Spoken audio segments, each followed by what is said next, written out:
get close now. I know you'll be standing there for me, strong like a statue, oh like a statue, statue, oh like a statue, statue, oh like a statue, statue. Look, I'm trying to talk to the people that want to talk to me back. Have a real conversation without all the attack. You always gave me the a été réalisé en 2021 par les services techniques de la commune, qui démontrent une nouvelle fois leur créativité et leur savoir-faire. Il y a quelques années, la commune de Couvray a été contactée par un Montévrinois, M. Seravidnovski, ici présent, qui disposait d'une collection de 250 variétés d'iris héritées de son père. Il souhaitait la sauver. Immédiatement, notre très inspiré directeur des services techniques il a eu une belle opportunité d'étendre nos jardins d'agrément et de proposer un jardin à l'anglaise, pouvant se distinguer du jardin à la française que nous venons de quitter. Il a étoffé la collection, puisqu'aujourd'hui il y a 450 variétés d'iris, et a placé des supports à l'expression poétique. Thierry vous en parlera mieux que moi, je ne vais pas faire plein de discours parce que je pense que vous allez vous ennuyer, mais ce jardin est un petit bijou, il est plein de poésie comme son créateur, il cache des surprises telles que la statue des amoureux, réalisé par notre artisan cuprétien M. Stefano Tulisso, mais il cache aussi des mystères, comme des phrases de poètes célèbres ou moins célèbres, et quelques fragments d'histoire cuprétienne retrouvés dans le parc du château. Mon DST ne désespère pas d'y voir un jour une statue à son effigie, hein, Thierry, plus grande que la mienne. C'est pour de l'avoir demandé. Ouais. Le mandarin cuprétien, on va appeler ça. Ou encore... Bon, on va discuter quand même. Hein. Je pense plus de 30 mètres, on est... Et tout en bronze. Ouais, tout en bronze. Donc, ce jardin est également plein de magie. Son aspect éphémère le rend unique en son genre. En effet, les iris ne fleurissent qu'au mois de mai. Vous avez bien fait de venir. Elles s'épanouissent spécialement pour les bucoliques avant de perdre leurs pétales. De ce fait, je ne peux que vous inviter à y flâner aujourd'hui, car il vous faudra attendre une année complète pour le revoir dans de si belles dispositions. Merci pour le piège. On m'a averti hier que je devais prendre le micro. J'ai jamais pris le micro devant un public aussi nombreux. Je suis pas spécialement rassuré, mais je vais essayer quand même de vous expliquer comment on a pensé le jardin. Alors déjà, la première chose, c'est que la fleur, déjà, par nature, j'ai envie de dire, elle nous a imposé déjà d'un jardin à l'anglaise et pas un jardin à la française.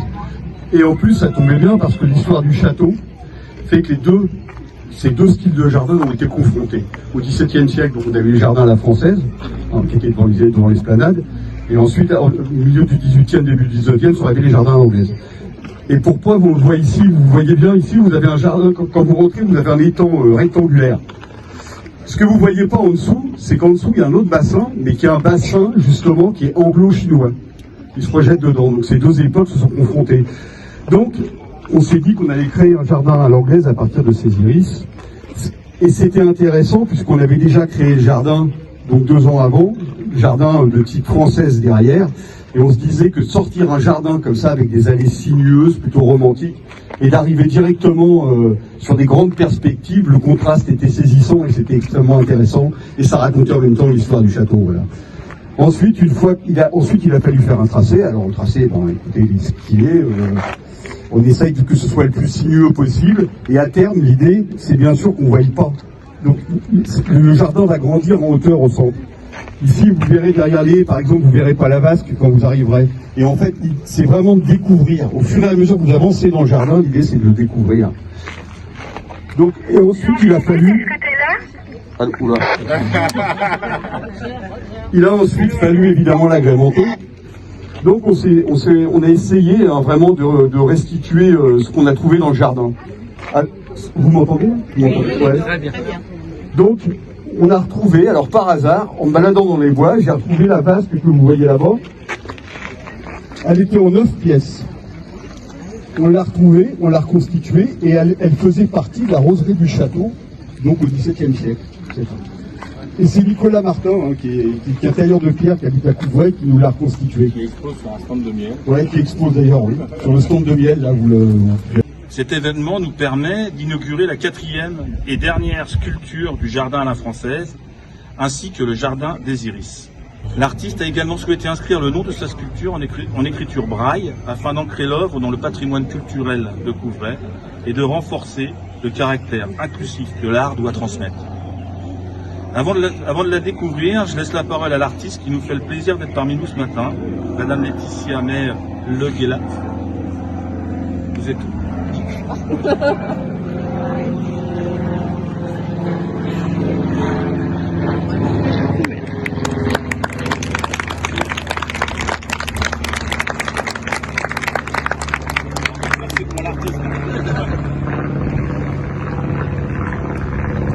Bonjour à tous. Bon monsieur le maire a déjà quasiment tout dit. Je voulais tout d'abord remercier monsieur le maire, Thierry Séville, ainsi que toute son équipe pour leur confiance, et tout particulièrement le service technique, sympathique et efficace lors de l'installation de l'œuvre. Le titre de ma sculpture, L'hiver de ta vie et ton second printemps, est issu du poème de François Ménard, La Belle Vieille. J'ai voulu mettre en exergue, comme l'a souligné monsieur le maire, la force de la nature, ainsi que le cycle de la vie. Le printemps et le renouveau sont les promesses d'un hiver finissant. L'inox et l'acier corten se mélangent parfaitement, tant dans la complémentarité des teintes que par la texture des matériaux. Et le jeu des nuances et des craquelures du tronc contrebalance avec la force du corps féminin, dont la finesse et la fragilité apparaissent telles de la dentelle. La mixité des matériaux apporte un jeu de texture et de matière entre la rigorosité et l'irrégularité de l'acier qui se confronte au côté lisse et industriel de l'inox.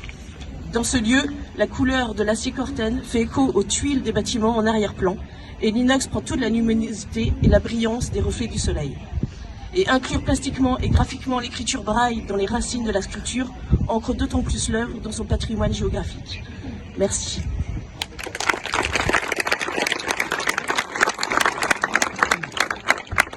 Juste pour information, il y aura des QR codes sur l'ensemble des sculptures qui permettra de retracer l'histoire complète et la thématique. Merci, bonjour à tous. Tout d'abord, je voudrais remercier monsieur le maire, ici présent. Il y a 4 ans, on s'est rencontrés. On a eu une discussion, un quart d'heure, là, et vous avez pris une décision assez rapide. Et vous avez vu l'intérêt de ce jardin et ce que je pouvais vous proposer. Aujourd'hui, c'est une nouvelle histoire qui s'écrit pour ce jardin. Une longue histoire qui a été provoquée par mon père et une passion pour cette fleur. Dans les années 90, mon père a eu le coup de foudre pour cette fleur. Et donc, il s'est intéressé à la développer dans un premier jardin qui était à Saint-Lotin, dans le Jura. Il a réaménagé le jardin de mon grand-père. Et à un moment donné, il a décidé de revenir en Haute-Saône, du côté de Luz. C'est un premier déménagement. C'est important de matérialiser ces déménagements, puisque aujourd'hui, mon père, de cette passion, de cet investissement que j'ai eu, au moment de son décès, j'ai eu le choix soit de revendre ce jardin, soit de le déplacer. J'ai pris l'option de déplacer, et de le déplacer ici en région parisienne, parce que je vis ici maintenant en région parisienne. Et donc, j'ai voulu continuer l'œuvre de mon père au travers d'un écrin qui est celui de Couvray. Notre rencontre a permis de réaliser ce grand chantier de déménagement. Il y a 4 ans, le transfert a été effectué, ça a été entretenu ici dans le parc, et ensuite, effectivement, en 2021, on a commencé à replanter.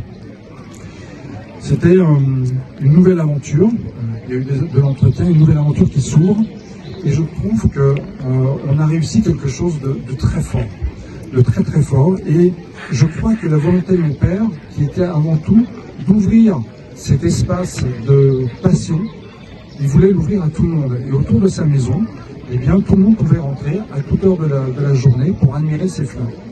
J'ai voulu tracer cette même ligne et offrir aux gens de Couvray et des environs du Val d'Europe la possibilité de découvrir cette fleur qui effectivement était une vie relativement courte, puisque ça dure à peu près 3 semaines à 4 semaines.